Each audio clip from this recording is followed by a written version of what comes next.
Oke, kali ini gue sudah sampai di Pasar Bawang setelah menempuh perjalanan kurang lebih 10 jam dari Bekasi. Kita juga transit dulu di Cirebon. Nah, ini sekiranya pukul jam 8 pagi. Ini ada di alun-alun dekat Pasar Bawang. Oke, kita mulai jalan. Nah, ini dari alun-alun kita belok kanan arah Pasar Bawang. Nah, di sini terlihat pagi-pagi kepadatannya cukup lumayan. Nah, ini gue perjalanan itu menempuh kurang lebih 9 jam ya, belanja 10 jam. Pokoknya start dari Bekasi itu jam 4 sore. Sampai Cirebon itu jam 9 malam. Nah, di Cirebon gue bermalam dulu dari jam 9 malam. Kemudian jam 5 subuh start dari Cirebon menuju kota Batang. Setelah Batang masuk ke daerah Limpung, terminal Banyu Putih, terus ke Limpung, jalur Limpung, habis dari jalur Limpung ke arah Pasar Bawang. Nah, pas jam 8 lebih sedikit kita sudah sampai di alun Bawang. Nah, ini kita udah di pasarnya. Untuk menuju jalur Dieng lewat Kerakalan itu aksesnya bisa melalui Pasar Bawang. Nah, ini kita lewat Pasar Bawang. Ayo, mulai padat daerahnya juga. Oke, di sini kita pelan-pelan dulu.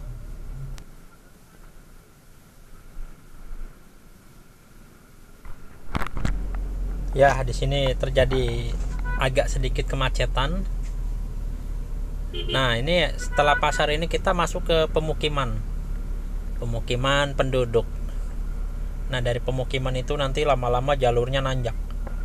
Itu kurang lebih nanjaknya itu 5 kilo atau 10 kilo, saya lupa. Pokoknya selama 30 menit itu jalurnya tanjakan semua. Jadi untuk motor-motor metik itu jangan lupa sambil beristirahat, karena setelah tanjakan panjang nanti ada turunan.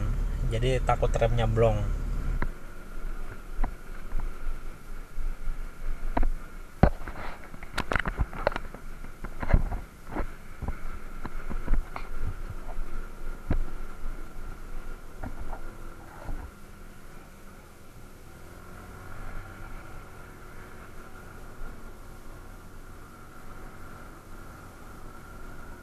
Ini kita sudah mulai memasuki daerah pemukiman lepas dari pasar. Terbentang sawah-sawah nan cukup indah ini. Pokoknya di sini hawanya sangat sejuk dan sangat memanjakan mata lah. Kalau yang biasa hidup di kota ngeliat pemandangan gini, sepertinya wah sekali.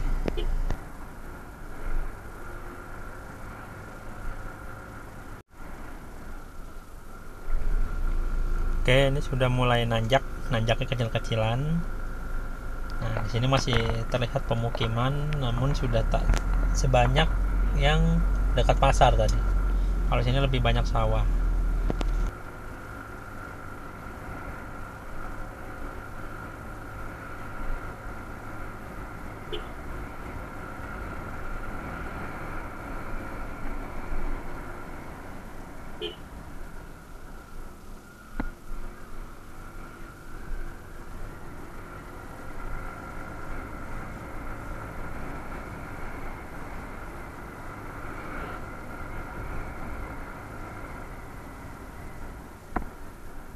Oke, kita masuk Gapura, Desa Deles. Nah, setelah Gapura kita ambil kanan ya guys.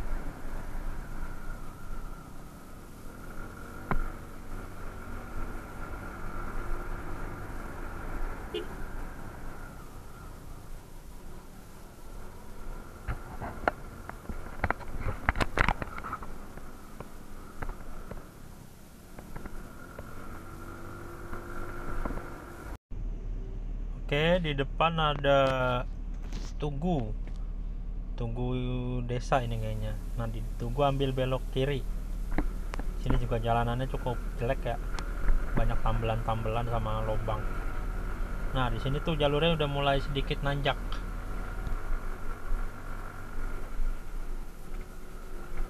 Nah di sini udah mulai nanjak jalurnya nih. Nanjak pukul 8.48. Kira-kira berapa lama penanjakannya?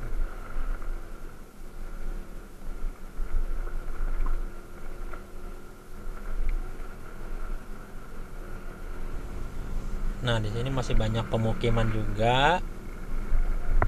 Kebetulan setelah pemukiman ini udah masuk ke hutan-hutan pinus gitu. Nah, ini bagian jalan halusnya nih. Berarti kita udah nggak ketemu jalanan rusak lagi. Cuman di sini udah full tanjakan semua. Nah, disinilah motor kita disiksa dan diuji. Apalagi yang Matic 125 cc ke bawah itu lumayan ya kalau buat nanjak.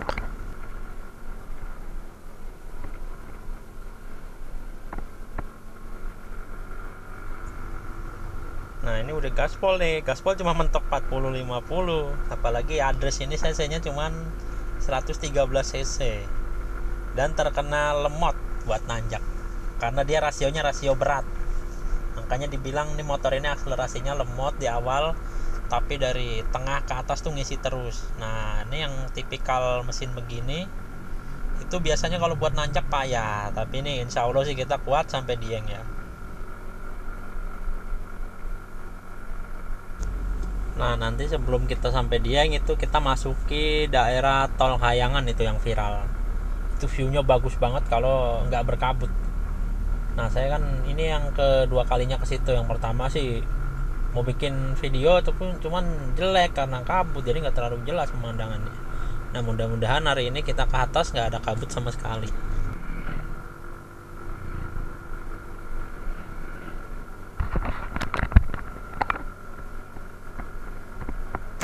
Oke, sambil di perjalanan gue mau ngebahas apa ya?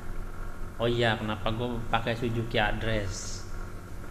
Alasannya adalah pertama, mungkin karena gue sebelumnya pakai Satria FU Karbu tahun 2011.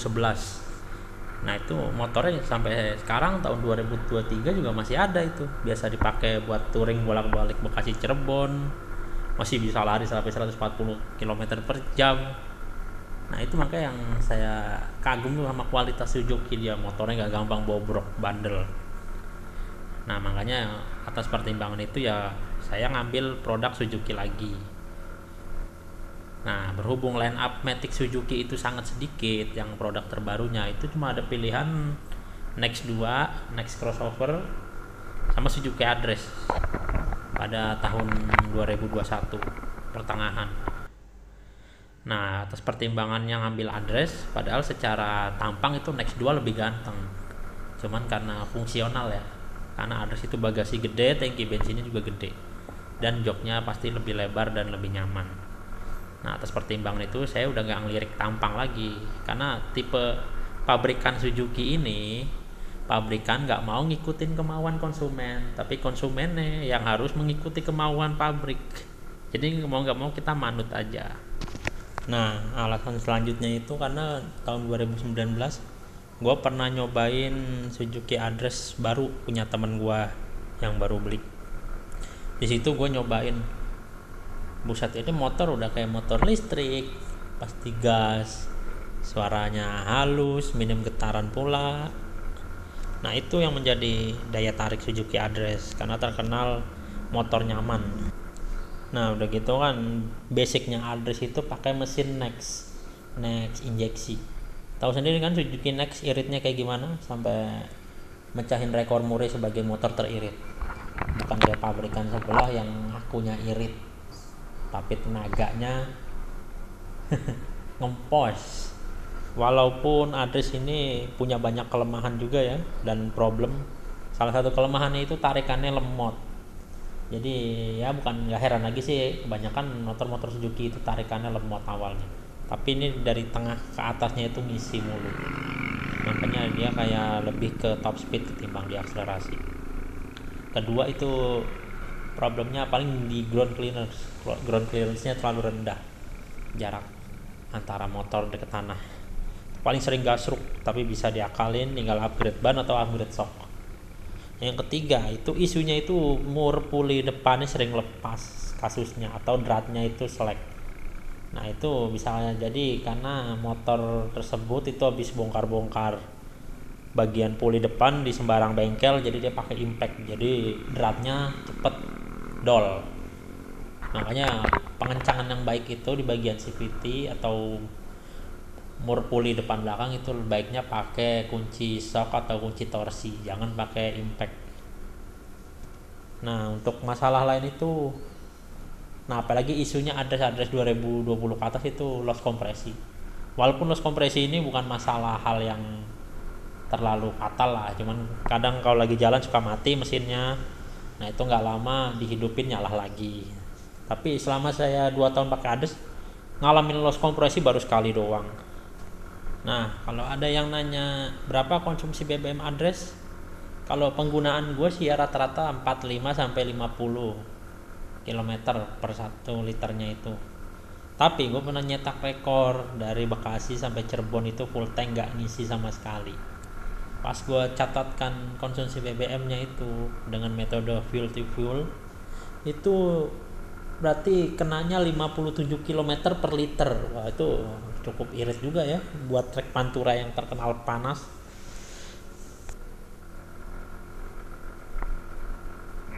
Nah ini ada Innova, kayaknya udah loyo tenaganya.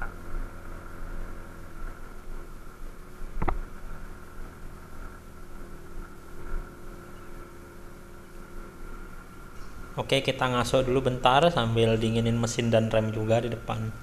Apalagi di depan nanti ada tanjakan Kerakalan ini, tanjakan viral yang jalur menuju Dieng. Bismillahirrahmanirrahim. Oke, ini awal start pendakian Kerakalan.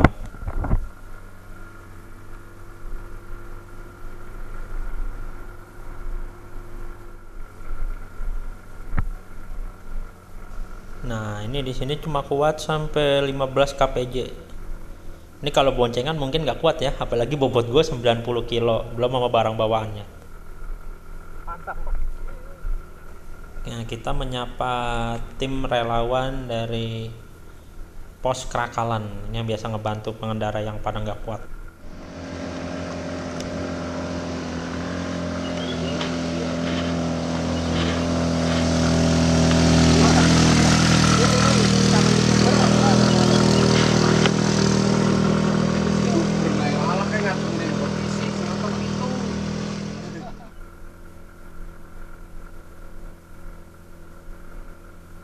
Nah, selepas Kerakalan apa masih ada tanjakan ekstrim lagi? Menurut saya ada, cuman nggak se ekstrim atau nggak sepanjang Kerakalan, tapi dia lebih ke zigzag tanjakannya. Itu nama tanjakannya tanjakan Watu Sapi. Nah nanti kita bakal lewatin itu. Oke, kita bahas apa lagi ya sambil perjalanan? Apa mau bahas rangka yang viral itu, rangka ESAF? Gue sendiri sih udah nggak kaget ya, karena menurut gue Honda itu 2015 ke atas udah banyak penurunan kualitas itu. Makanya gue nggak pernah mau ngelirik produk dari motor Honda itu, karena gue sering banget nemuin problem-problem dari usernya itu, entah di medsos atau di bengkel-bengkel. Mereka mengeluhkan kualitas motornya yang gampang bermasalah lah, entah di bagian CVT, rangka, kelistrikan, build quality-nya. Sampai gue dikatain fansboy Suzuki atau sales atau haters Honda. Nah makanya semenjak kasus rangka keropos viral belakangan ini, gue tuh cuma senyum-senyum aja udah, biar konsumen yang nilai sendiri kalau produknya kayak gimana. Ya wajar aja lah, namanya demi neken kos ya. Tapi kalau urusan rangka itu kan keselamatan nanti, itu makanya harus benar-benar YLKI, Kementerian Perhubungan dan instansi terkait itu buat menyelidiki. Kalau perlu di recall rangka ESAF itu. Kalaupun di recall, jangan pergantiannya rangka ESAF yang sama. Kalau emang mau pakai rangka ESAF versi terbaru atau upgrade itu minimal ketebalannya ditambahin lah, plat besinya jadi lebih tebel kan, isunya platnya cuma 1 mili, minimal pakai 1,8 mili atau 2 mili lah, atau balik menggunakan pipa tubular atau pipa besi dengan kualitas yang bagus.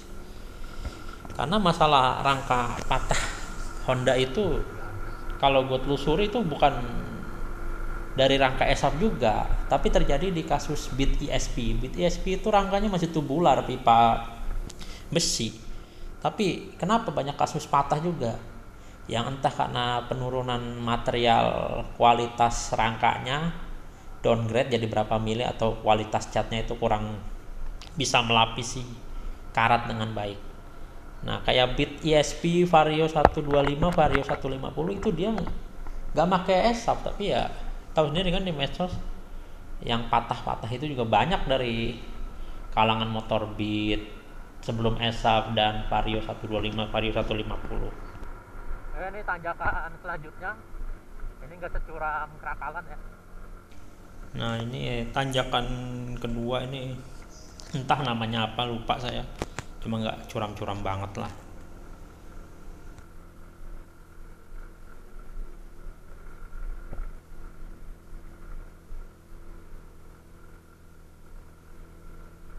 Oh iya, lanjut bahas rangka ESAP. Jadi buat kalian yang udah punya Beat ESAP atau motor rangka ESAP atau motor Honda 2015 ke atas, nah itu perawatannya lebih ditingkatin lagi intinya. Jangan sampai rangkanya patah di jalan itu mencelakai kalian.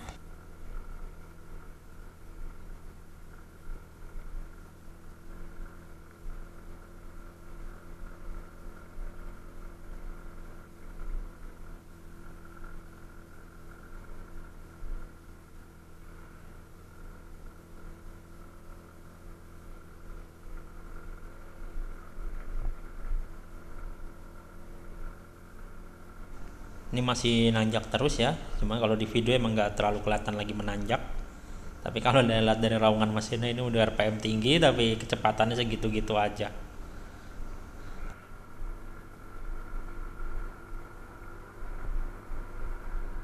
Oke, ini tanjakan ketiga yang cukup curam juga ini. Nah ini tanjakan Watu Sapi nih, tanjakan yang ya cukup curam tapi nggak sepanjang Krakalan. Kalau Krakalan kan nanjaknya terus-terusan, kalau ini tanjakannya zigzag, jadi naik belok kanan, naik lagi belok kiri, ya pokoknya sistemnya zigzag gitu.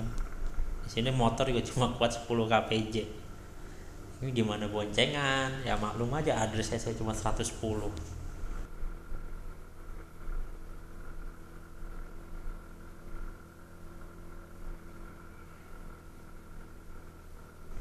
Setelah melewati tanjakan Watu Sapi ini, kita sudah berada di puncak wisata Tol Kayangan yang viral itu tuh. Tol Kayangan itu spotnya bagus kalau dia nggak ada kabut, itu kanan kiri jurang. Waktu itu juga ada kasus itu, ada motor yang masuk jurang, entah gagal pengereman atau gimana.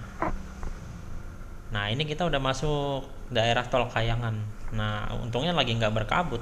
Kalau berkabut mungkin view-nya juga nggak bagus. Oke, balik ke masalah kecelakaan yang di Tol Kayangan.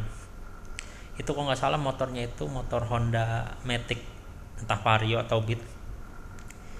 Itu karena remnya blong, jadi pasangan muda-mudi itu tewas jatuh ke jurang. Kalau menurut info sih remnya blong.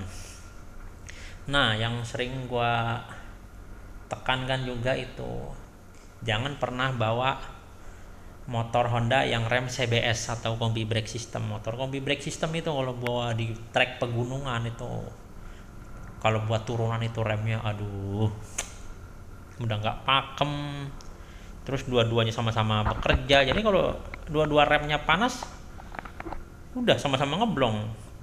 Kalau Suzuki ada sini kan nggak ada CBS-an, jadi ya bisa bergantian dia remnya kalau turunan panjang, gantian rem kanan kiri. Kalau CBS itu kan sekali pencet tuas depan belakang rem, jadi kalau dua-duanya sama-sama panas ya udah wassalam. Jadi itu fitur yang sempat gue kritik, fitur CBS itu sebenarnya nggak guna, yang ada malah bikin rem lo nggak pakem dan kurang safety kalau di trek gunung kayak gini. Nah, gue ngekritik fitur CBS bukan tanpa sebab. Gue waktu tahun 2017 atau 18 itu pernah ke Bromo. Pakai Vario 150. Itu gue boncengan sama teman gue, kebetulan gue yang bawa. Itu pas turunan ke pasir Bromonya itu kan lumayan curam. Nah itu remnya blong, ngempos, ditekan sampai dalam banget, nggak mau ngerem. Untungnya gue udah sempet nyadar, jadi istirahat bentar. Coba kalau gue nggak sadar, yang ada bisa jatuh ke jurang. Makanya kalau lihat video-video viral yang motor remnya blong itu kasusnya banyak di Matic Honda yang fiturnya CBS. Makanya untuk kedepannya ya kali aja nih pabrikan dikritik mulu bisa berubah, entah naikin kualitas atau bikin fitur-fitur yang bukan cuma gimmick tapi fiturnya benar-benar berguna buat keselamatan konsumennya sendiri. Oke, ini kita udah di puncak Tol Kayangan. Ini cuacanya agak-agak mendung juga. Nah, ini kiri kayak ada bekas longsoran ini. Oke, paling sampai sini aja videonya. Kita depan sudah sampai parkiran Tol Kayangan. Sampai bertemu di video selanjutnya. Terima kasih.